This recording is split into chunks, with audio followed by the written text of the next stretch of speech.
ラブコメ漫画サミット in the UK! はい、こんにちは。先日、アメトークでですね、ラブコメ漫画サミットという企画が放送されたんですけども、めちゃくちゃ面白かったんですけども、そのラブコメ漫画サミットという番組の企画でですね、ピックアップされなかったけど、面白いよというラブコメ作品を今日の企画ではご紹介させていただきたいと思っております。そこで本日はゲストに来ていただいております。めぐみんさんでーす。はい、お願いします。こんにちは。こんにちは。出ていただきありがとうございます。こちらこそありがとうございます。めぐみんさんは漫画読まれますか？いや、普段は全然読みません。普段は全然読まない。はい。でも読んだことはある。あります。はい。ちっちゃい頃とか。おー、なるほど。今日のご紹介させていただくお話は、ラブコメ作品なんですけど、何かラブコメ作品読んだことあるなみたいな記憶ありますか？ラブコメが一番あんまり私手に取らないですね。わかります。わかります。はい。ということで、今日はね、ラブコメ作品をご紹介させていただくので、その作品の中から一つね、これちょっと興味あるから読んでみたいなっていうのを、めぐみさんに選んでいただいて、今日のサミットの結果を発表したいと思います。本日プレゼンさせていただく作品は、先日アメトークで実際に紹介された作品の中から一つと、プラスアメトークの番組の中では一切触れられていない作品を、僕のおすすめの中から4つ選んで、はい、合計5作品ですね。今日はプレゼンさせていただきますので、後でその中から一つめぐみさんに選んでいただきたいと思います。作品紹介の前に、ぜひチャンネル登録といいねをよろしくお願いします。では、めぐみさん、準備はよろしいですか？はい。はい。では、まず、早速、一つ目の作品をご紹介したいと思います。一つ目の作品は、先日、アメトークで、キリンの川島さんが紹介されていた作品を紹介させていただきたいと思います。作品は、こちら。城山と三田さんでございます。架空の町、岐阜県にある田舎町という、限りなく岐阜県。その中にいるこの城山さんと三田さんっていう二人の模様を描いた作品になっております。城山さんこんな感じの子です。陰キャでコミュ力もなくて天パです。唯一の趣味が深夜ラジオを聞くことっていうね。はい。陰キャ極まったキャラクターなんですけども、そんな城山くんがバイト帰りにですね、田んぼに頭からハマっているおじいちゃん発見します。やばいですね。いや、こんな風にハマらんやろみたいな話ですけど、こんな感じでね、おじいちゃん発見してしまって助けるんですよね。なんとこのおじいちゃん、この町一番大きい建設会社の社長さんなんですよ。三田建設っていう。はい。お前はなんていいやつだと。お前みたいないいやつ、ぜひ、うちの孫と付き合ってくれということで、孫娘を紹介されます。はい、その孫娘がこちらです。ああ、なるほど。だいぶ来てますね。だいぶ来てますね。はい、これが三田さんなんですけども、三田さんもどっちかっていうとキャラクターの雰囲気はさっきの城山くんに似てるんですね。確かに。ただ三田さん、城山くんと違って、運動神経実は抜群で、めちゃくちゃ頭いいんですよ。で、さっき言ったみたいに、この三田建設の社長の孫娘なんで、めっちゃお金持ちです。かたや、さっきの城山くんは、陰キャでコミュ力ないし、特に体力もないし、基本的にはアホみたいなタイプの男なんですね。この二人の、ちょっとお付き合いしてくださいと、おじいちゃんに頼まれたので、お付き合いすることになりますと。そんな三田さんのデートで最初に公園に行った時にこんなになります。三田さんこれ持ってるのはM16 っていうモデルガンなんですけども、三田さんね、ゴルゴ13の大ファンなんですよ。これ何がすごいって、デートでこんな状態来たら、いや、おいおいみたいな。ツッコミするか、ドン引きかどっちかじゃないですか。その時の彼の反応見てるから、これ、このノリがね、面白いんですよ。否定するでもなく、全肯定するでもなく、この後ですね、何度かいろいろデートを重ねた後に、とある公園で、またこのね、M16 を使って撮影会してるんですよ。その時に雨が降ってきてしまうんですよね。こんな感じで、忘れちゃいます、公園のベンチに M16。で、忘れちゃったことに家帰って気づくんですけども、その後すぐに取りに行くんですが、もうなくなっちゃってます。どうしようないということで、困るんですけども、それをですね、城山くんがめちゃくちゃ大変な思いして駆けつけて見つけてくれるんですね。その時のね、城山くんのセリフがですね、バイトの帰り道でたまたま見つけました。絶対たまたま見つけたんですけど、一生懸命探して言わずに、こういう風にすることで、この城山さん、こんな感じになっちゃいます。ありがとうとね、ピンポイントですね。そうですね。ここら辺までは言われたからお付き合いしてる感があったんですけど、徐々に篠山くんと伊藤さんの関係が進展していくという、そういうお話なんですね。これ1巻の内容です。で、現在最新巻7巻まで出てるんですけども、7巻まで行って、この2人、どこまで関係が進んだと思いますか？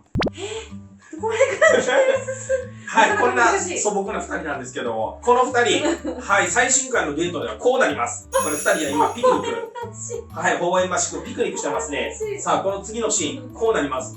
手が近づいてきて、見えない。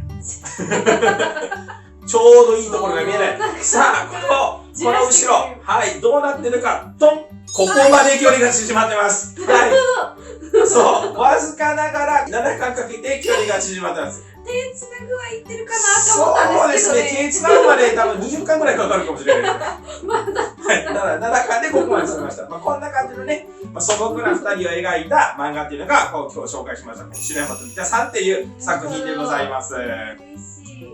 さあ、続きまして2つ目の作品。ここからは僕のおすすめになります。こちらでございます。ドン！サーシャちゃんとクラスメイトオタクくんという作品ですね。これ主人公の男の子、藤原くん。これ中学校1年生なんですけども、お兄ちゃんが漫画描いてるんですよ。しかもね、どんな漫画かっていうと、エロ同人誌を描いてるんですね。で、そのお兄ちゃんのアシスタントを普段してるんですけど、で、本人も漫画を描いて、漫画家になろうかなっていう主人公なんですけど、今これ中学校1年生の入学したばっかりのシーンなんですけども、なかなか大人びてますね。よく見たらですね、一番最初の入学の1週間、超大事な時期。ここで自分のキャラ付けが決まるということで、とんでもない行動をします。彼が見てる作品、こちら。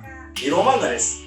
まさかの中学校1年生入学して最初の教室でみんなとワイワイ仲良くなるタイミングでエロ漫画を見るっていうとんでもムーブをしてしまいます。尖ってますね。尖ってますね。だいぶ間違った方向に尖っちゃってるんですけども、このね、エロ漫画を教室で見てたらこうなります。なんか可愛い女の子が隣に座ってですね、一緒にエロ漫画を読むという状況が起こります。この子がこの漫画のヒロインのサーシャちゃんっていうんですけども、ロシア人で。はい、9歳の時から日本に引っ越してきて日本に住んでるという設定なんですけども、めちゃくちゃエロに興味があるという女の子なんですね。エロ漫画を読んでいる同級生が一緒になって読んでしまうという絶対に現実ではありえない状況が起こるんですけども、主人公自身もめちゃくちゃ戸惑う、そんなバカなみたいなこんな感じで、一緒にエロ漫画をたしなむ同士になるんですけども、サーシャちゃんはですね、キャラもいいし、運動神経もいいし、コミュ力もあって、めっちゃ可愛い、完璧少女なんですよ。そんな子がね、まさか自分の隣でね、一緒にエロ漫画読むなんて思わないんで、主人公たちたちですね、このサーシャちゃんに、こんな感じで、エロ師匠という、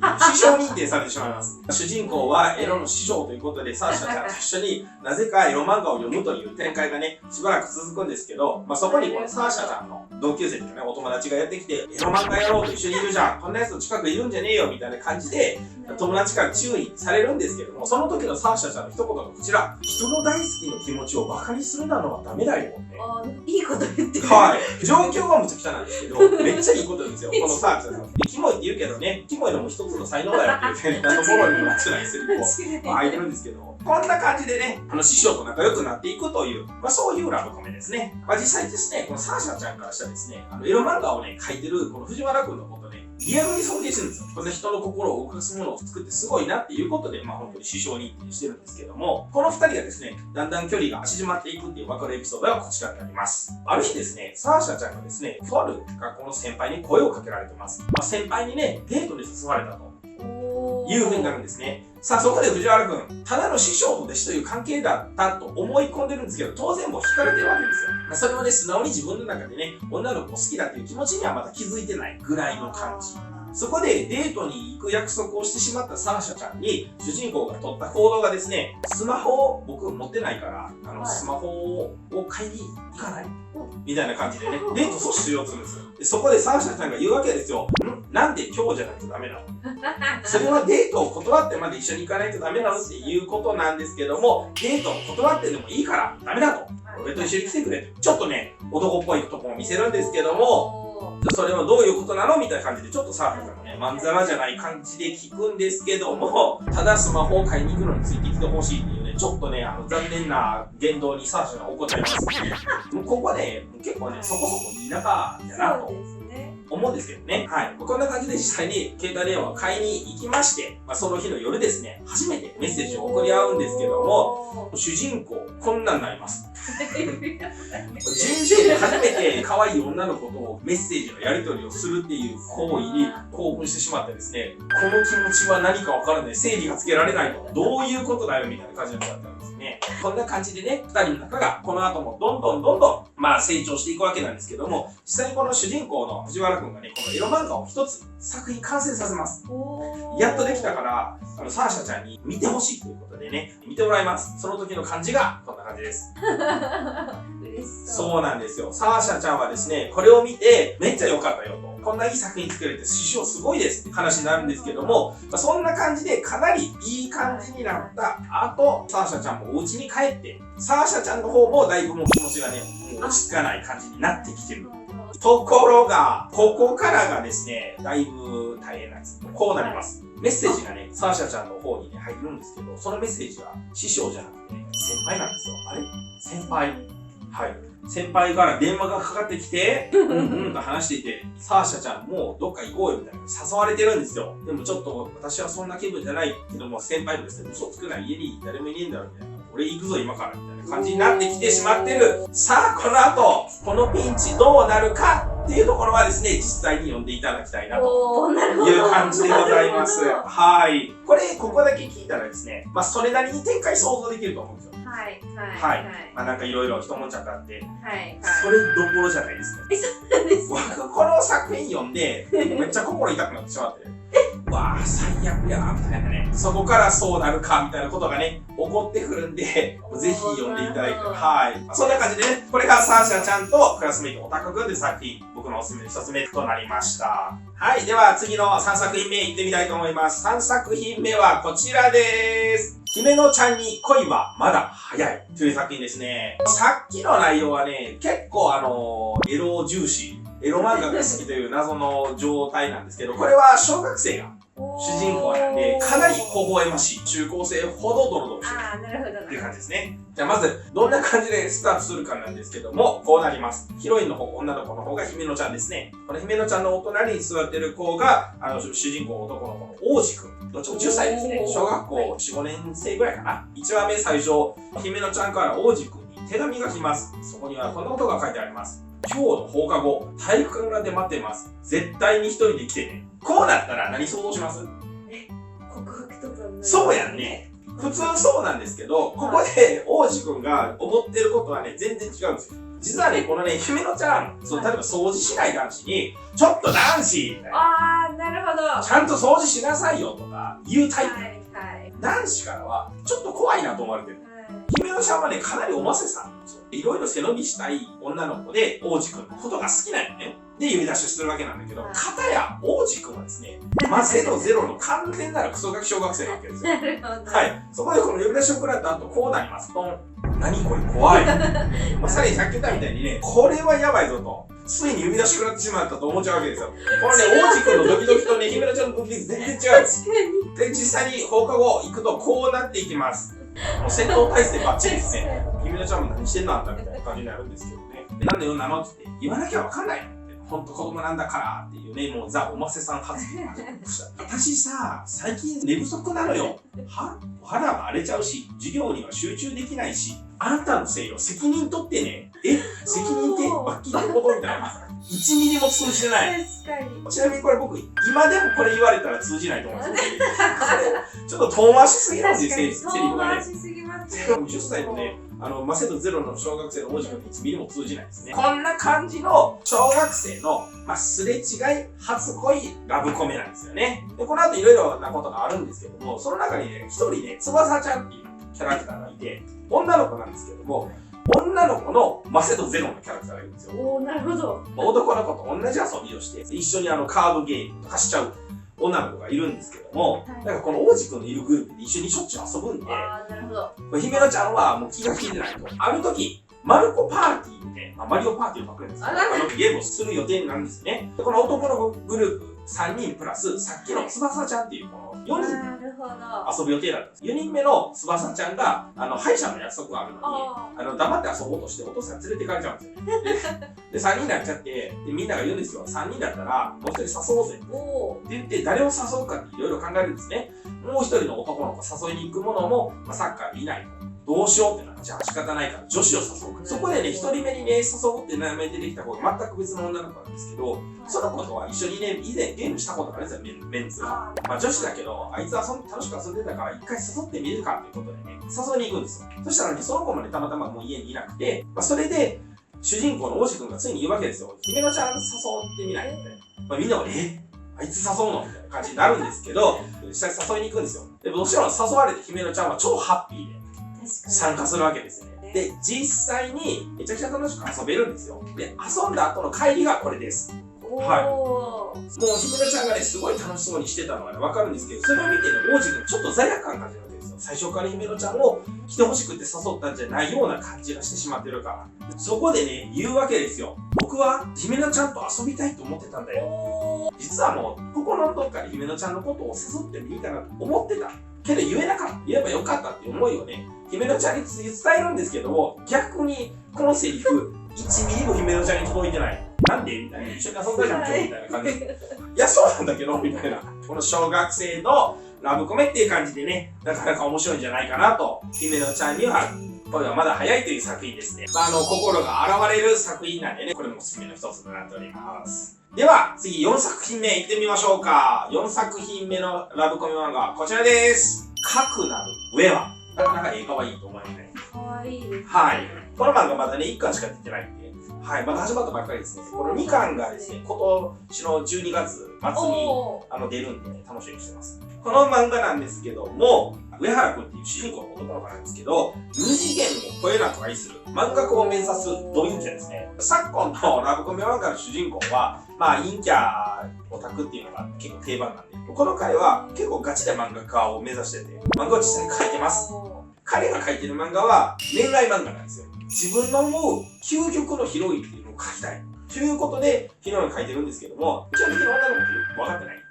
ですよね。そんな彼が描いてる漫画、こんな感じの絵なんですよ。なるほど。はい。あんまりうまくない。あんまりうまくない。確かに。だいぶね、設定はね、もうとんでもない。この漫画を実際に出版社に持ち込みます。持ち込んだらこうなります。面白くねえな。っていうふうに酷評されてしまいます。もうね、こんな風にしたらいいよっていうアドバイスをね、1ミリももう聞けてない。もうショックすぎて。そう、自分はね、もう最高に面白いね、恋愛漫画を描いていくつもりがね、こんなこと言われたもんだから、もうショックって仕方がない。学校でですね、意気消沈してるんですけど、なんと、これがヒロインなんですけど、宮本ニーナさんっていうね、スクールカーストナンバーワンの女子です。この子に漫画を見つかってしまいます。このね、漫画をね、ニーナさんがね、読んでしまいます。なるほど。はい、こうなります。ドン。マジ説明会を。感動してる。そう。逆に主人公これ、はみたいな感じで、びっくりしちゃってるみたいな。すごい熱く語ってるんですよね。で、これにはね、理由があるんですよ。このね、ニーナさんもね、漫画描いてるんですよ。漫画家を目指してるんですよ。で、実はですね、主人公よりはるかに上手いんですよ。この人すでに担当がついてるんですよ。すごい。はい。連載まで多分してないと思うんですけど、担当さんがいて、目をかけてもらってるぐらい漫画上手い。実はこの2人の間に共通したね、うまくいってない点があるんですよね。恋愛にリアリティがない。なるほど。で、このリアリティがない理由っていうのは、主人公もニーナちゃんも実は誰とも付き合いしたことがない。ちゃんと恋愛したことがないと。じゃあそこで、リアリティがないこの2人がどういう風に解決策を見出したかというとこうなります。私と付き合ってくれない？この2人で疑似カップル恋愛をやってみて、彼氏彼女っていう気持ちを理解してみようじゃないかと。で、こうして疑似カップル恋愛としての試みがスタートするということなんですよね。そんなある日、放課後ですね、ニーナちゃんからこんな提案します。手でも繋いでみる。ちょっと一歩踏み込んでね、普通のことじゃなくてカップルらしい手でも繋いでみたらわかるんじゃないかっていう風な感じになるんですけど、こんな話をしていたらですね、なんと生活指導の先生がね、誰だこんな時間まで残ってるのはっていうことで教室にやってきます。やばいバレちゃったらやばいと思ってこの二人はこうなります。教託の中に隠れるっていうザ漫画。こうやって教託の中で、まさに漫画のように無事にやり過ごすんですけども、ここで要はもう物理的に超急接近してしまうので、手を繋いでみようよ。これは。そう、手を繋いでしまいます。手を繋いだ後、主人公どうなっちゃうかというと、こうなります。まだ心臓がバクバクいて、これがリアリティ。本当に女の子の手を握るとこうなっちゃうということがわかるんですね。こんな状態をですね、この主人公を主演目にニーナちゃんはね、じゃあもう帰るねみたいな感じで術の外に出ちゃうわけですよね。なんかあっけらかんとして何もないな。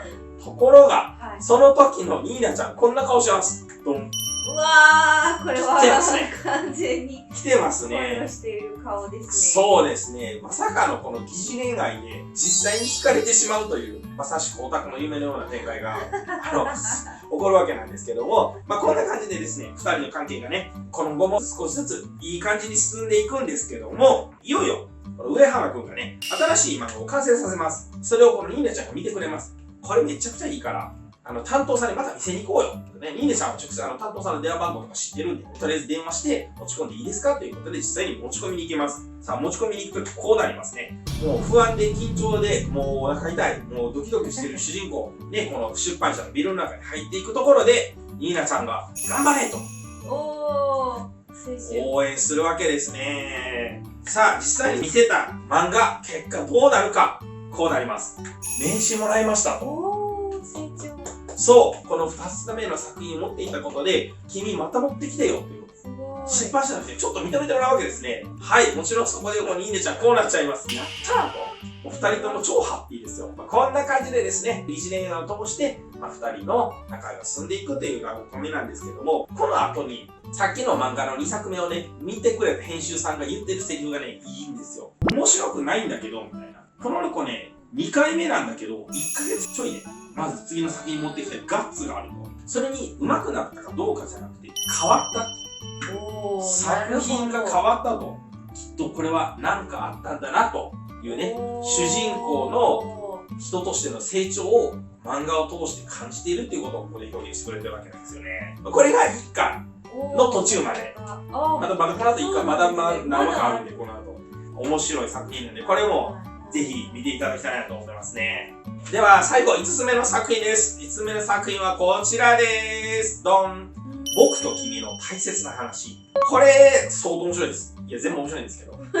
全部面白いんだけど、これ相当面白いです。1話目の冒頭、ここから絞ります。ドン。電車の駅の、ホームで待ってる2人なんですね。これね、男の子の方が東くんっていう主人公で、はい、女の子の方はのぞみちゃん、相沢のぞみちゃんっていうヒロインなんですね。相沢のぞみさんは、学校の中でめちゃくちゃ美人。でもね、友達少ないんですよ。友達少ない理由が、かなり美人で可愛いんで、周りの人がちょっと遠慮するんですよ。なんか本人も友達が少ないって自覚してて、ちょっとね、いまいちね、コミュニケーション能力がそんなに高くない、実は。で、かたやこのね、東くんなんですけど、大学生なんですよ。この彼はね、女性に偏見がある系なんですよ。なんと。まずこの冒頭から、いきなり、このね、のぞみさんがこんな感じで話し始めます。どうして男は戦いが好きなのこの二人ね、ここの場面まで学校で一回も話したことないぐらいで、他人なんですよ。お互い全然知らないのに、一言目がこれ、なぜ男は戦うの？その先に何があるの？手からビームが出て何だというのっていうね、相沢さんの質問に対して、東くんがこういうわけですよ。それを言ったら少女漫画だって似てないものじゃないかみたいなね。古今東西、男女の色恋沙汰ばかり。なぜ冴えない主人公に2人の男が言い寄るんだよみたいな。男も女も狭い範囲で付き合いすぎだろみたいなね。それが少女漫画でいいところじゃないっていうね、返しみたいな。もう身も蓋もない会話なんですけど。まあでもそんなことは実はどうでもよくってと。今話しかけたのはこういう理由があります。2年4組、東史郎くん、私あなたが好きです。なんと、はい。いきなりヒロインの女の子が東くんに告白するところからスタートしちゃいます。さあ、こんな美人からいきなり告白されたら普通だとどうなりますかね？ドキドキですよね。ドキドキですよね。はい。それなんと東くんの返事はこうなります。そういうの良くないよ。謎のダメ出し。これダメ出しの理由が、これを言いたいがために今日一日僕のアップつけてたよねみたいな。なかなか。はい。僕からしたら気が気じゃないと。変質者かもしれないし、そんなことするのは良くないよみたいなね。それにプラスアルファ、自分から言い寄るのは女として不作の極みだっていう。結構きついなんかダメ出しが始まっちゃうわけですね。そんな感じで、もう東くんは女性に偏見ありまくりなんで、基本的にいろんなことにね、もう東くんの謎理論展開が始まってね、いろんなこと否定していきます。相沢さんもね、東くんのお近づきになりたいためにね、ノートパクったり、消しゴムを取ったり、シャーペン盗んだりします。はい。はい。それはそう、東くんもそれ犯罪やろがいってツッコミしてしまうようなね、確かに。感じの会話があって、そんな押し問答あった後にですね、ちょっとそのね、ノート返してよ、みたいな。感じになった時に、お互いがね、ちょっと物理的に接近してしまって、ごめんなさい、みたいな感じになるわけですよ。突然始まるラブコメで。で、ここからね、もう一回ね、さっきのね、告白、もう一回始まります。なかなか強い。東くんを好きになって、私の毎日は変わったの。東くん、よかったら私と友達に、お友達からスタートしてほしいみたいな感じで始まるんですけど、ここよく見たら、相原さん目線がね、ちょっと違うとこ言ってるんですよ。どこ見てるかっていうと、ここ見てます。ドン。ですね。はい。この後の相田さん、こうなります。ごめんなさい、東くんにすね毛じゃなくて、用事が思い出したから、さよなら、みたいな。って感じですね。これ、相沢さん、コミュニケーション能力ないし、男の人にね、理想をね、抱きすぎててですね、男のすね毛を見てね、引いてしまって逃げるっていう謎ムーブします。果たしてね、告白の後、どうなるねんみたいな話になるんですけども、完全にもう、うやむやになってしまって、ここからと、日々の生活がまたスタートしていくっていうのが、この物語の1話。終始、こんな感じ。二人の謎の掛け合い。東くんの女性に対する偏見がすごいので、なぜ女は男の行動にダメ出ししてくるんだみたいな。だからね。で、そういうね、ことに対して、この相沢さんも、そんなことないわよと言いつつ、そこそこそんなことありそうな回答をしてくるわけですよ。その二人のこのコメディ色が強い感じのラブコメなんですけど、あまり学校の中のね、場面変換とかなくて、常に二人で話している感じなんですけど、でもきちんとそれなりに徐々にラブコメしてくれるのでね、見ててすごい楽しいです。これもね、話終わっててね、全7巻で、はい、かなり面白いんで、これもね、見ていただきたいなと思います。さて、全部で5つ、紹介させていただきましたけども、白山と三田さん、サーシャちゃんとクラスメイトオタクくん、姫野ちゃんに恋はまだ早い、かくなる上は、僕と君の大切な話の中から、1作品選んでいただきたいと思います。もうここの中では決まってますか？はい。決まってます。決まってますか？ちなみに、決め手は、私結構そういう恋愛ものって、痒くなっちゃうからもっとなんか楽しく本当に読めるかな。なるほど。それが決め手ですね。わかりました。では、発表お願いします。今日の作品、5つの中から選んだ、最優秀ラブコメ作品は、こちらです。僕と君の大切な話？おー！最後のやつですね。いいですね。これね、僕めっちゃ言いたいんですけど、あんまり誰もね、おすすめに言ってくれない作品。そうなんです。いろんな芸能人の人とかね、芸人さんがね、いろんな漫画おすすめするじゃないですか。これね、あんまり言ってるの聞いたことないんですけど、かなり面白いから、本当にみんなにこれ読んでほしい。7巻ってちょうど読みやすい長さなんで、最初から最後までね、読んでいただいてもね、苦もなく読めるんじゃないかなと思います。はい。めぐみんさん、本日はゲスト参加していただきありがとうございました。はい。またの機会にね、他にいろいろおすすめの漫画があったらまた聞いていただきたいなと思います。はい、ぜひ。はい。お願いします。いやー、漫画って本当にいいもんですよね。それでは皆さん、さよなら、さよなら、さよなら。